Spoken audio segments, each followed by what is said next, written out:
Hello, good morning mga kasabong. Wow. Nandito tayo ngayon sa ating kulungan ng ating mga manok. Fresh day tayo ngayon, araw ng linggo. Wala tayo ngayong panindang isda. Kaya medyo pahinga muna, himas muna sa mga ating manok panabong. Ito yung ating bulik na ginawa ko na munang broodcock ito. Wala na akong ibang broodcock. Medyo pumayat ng kaunti. Ang laki oh. Cross sweater Gilmore. Alam nyo mga kasabong, pag-usapan natin kung bakit mayroon tayong mga manok na natatalo at kung bakit sila natatalo. So ngayon, alam nyo mga kasabong, pag ang manok mo na medyo api sa laban, yun Magica. ay malapit sa talo. Kasi siguro ako, malapit sa talo yan pag api sa laban. Pero, pag ang manok natin ay medyo may puntos ng kaunti sa sabong, medyo may dalawang puntos, kaunti, dalawang puntos, magulang, malaki, yun, malapit-lapit sa panalo yan. Maliban na lang kung talagang nakakapit sa iyo ang malas. Alam nyo kung bakit natatalo, kasi yung mga manok natin, nakita natin medyo magaling. Alam natin magaling. Kaya ngayon, laging nasa isip natin, magaling itong manok ko. Ilalaban ko ito. Kahit pa malaki yung kalaban, lalabanan ko. Yun ang hindi natin alam. Dahil, hindi kaya nung manok natin makipagsabayan sa sobrang laki. Ikaw ba naman lalabang ka? Ang laki ng kalaban mo, ikaw. Maliit. Katulad na lang, parang basketball ang laban din yan. Lalabang ka. Ikaw si Scotty, lalabanan mo si Pahardo 1-on-1.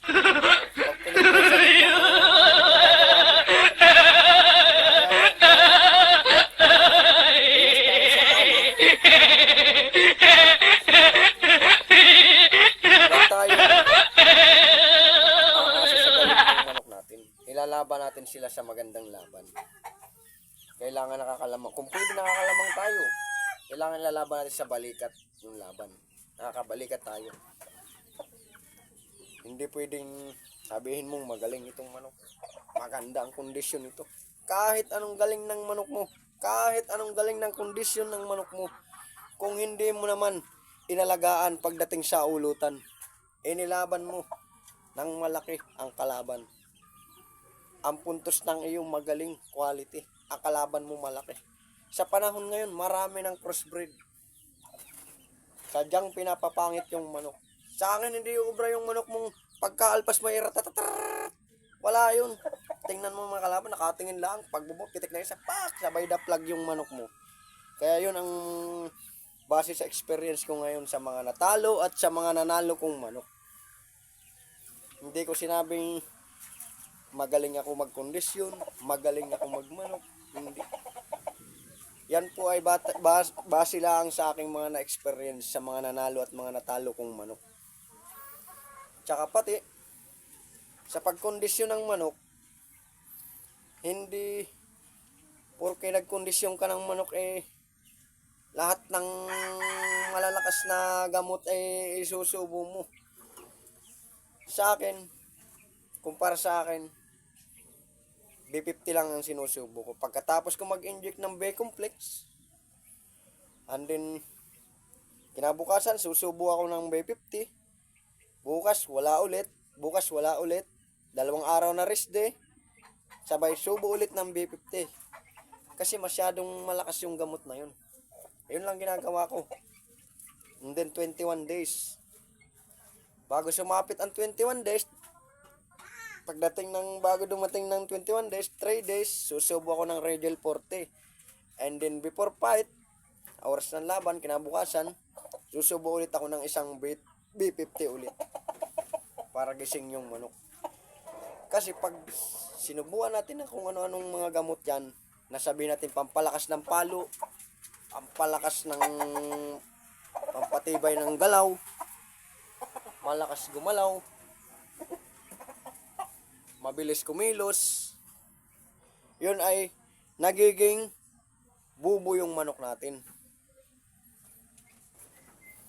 Kaya yun ang tip ko sa inyo base sa aking experience. Huwag nating subukan ng kung ano-anong mga gamot ang sinusubo na i-apply natin sa manok. Kailangan bago natin isubo ito, basahin mabuti. And then pagka painom mo sa manok, pagmasdan mo yung manok mo, and then spar, testing mo sa spar kung anong lagay niya. Pagka nakita mong medyo okay yung galaw niya doon sa ibinigay mong gamot sa kanya, yun i-maintain na natin doon.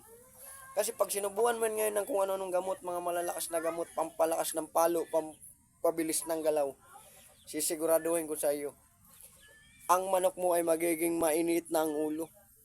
Kasi pag nakakita na siya ng manok, galit na galit, susugod na yan ang susugod na walang magandang palong ibibigay dahil gusto niyang mangagat na. Yung mga manok ngayon karamihan bago pala ang palapit yung manok mo may mga palo na. Paano ngayon pag napalabang ka sa ganung klaseng manok? Di palapit ka pa lang tatamaan na yung manok mo. Kaya kailangan ngayon ang manok, huwag nating kargahan ng gamot. Laylo lang. Yun ang base ko sa experience sa mga nilalabang kong manok na mga nananalo. Hindi ko sila tinutuduhan sa gamot. Yung tama lang, yung kaya lang nila. Kasi pagka nasubrahan sila sa gamot, nandun yung malakas na palo, nandun yung bilis. Yun nga lang, wala sa direksyon yung palo. Hindi sila tumatama sa kalaban. Isang palo lang ng kalaban, tinatamaan na. Kasi nga mainit na yung ulo, wala na sila sa kondisyon. Hindi, ang ano nila ay naging mainitin sila. Pag nakakita ng kapwa manok, gusto halos kainin na ng kainin. Katulad nito. Pag ito, pinainom natin to ng sobra-sobra sa gamot, magiging mabangis ito. Kasi dati nanunuka ito, namamalo. Ngayon, itinigil ko na yung pagkondisyon kasi nga hindi ko na ituloy yung laban kasi alam naman natin na medyo kapos tayo sa pera. Kaya itinigil ko ayun. Minintain ko na lang yung vitamins niya. Bumait na siya ngayon. Hindi na siya nanunuka. Dati nung pinapainom ko ng gamot ito, B-complex, B50, and then alternate, B-menulac. Yun, napakatapang ng manok na ito. Halos hindi ko ito malapitan. Nung itinigil ko, ito mabait na ngayon. At tip ko rin sa inyo, lagi yung tandaan, ang sabong ay sports lang.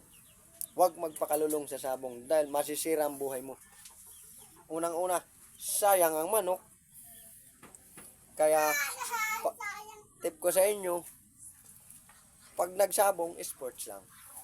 Manalo, matalo, ayos lang. Ang importante, nag-enjoy tayo, naglibang, nabigyan natin yung ating hilig. Ayun, tip ko lang sa inyo. Yun lang ang aking tip. Ayan, nandito tayo ngayon sa ating manok na mga ibinaba natin. Nilabas mo natin sila sa kulungan para makapag-relax naman. Serious na tayo ngayon. Kaya ito sila ngayon sa labas. Ito dalawa.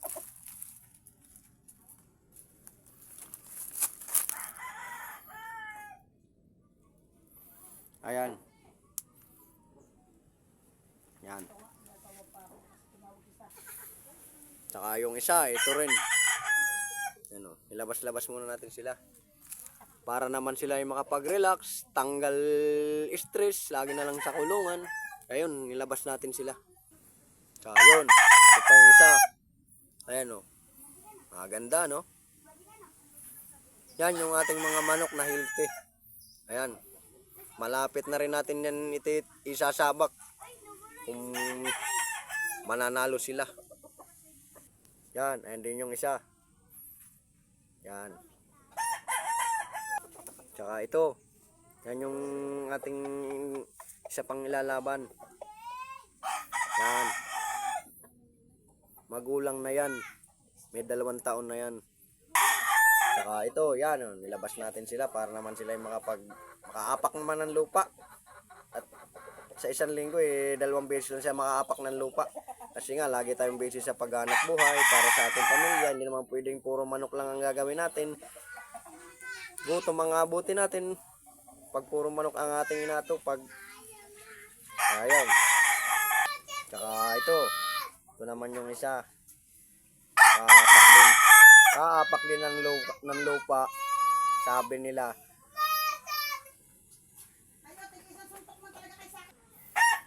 Okay. So mga kasabong, pasensya na kayo kung medyo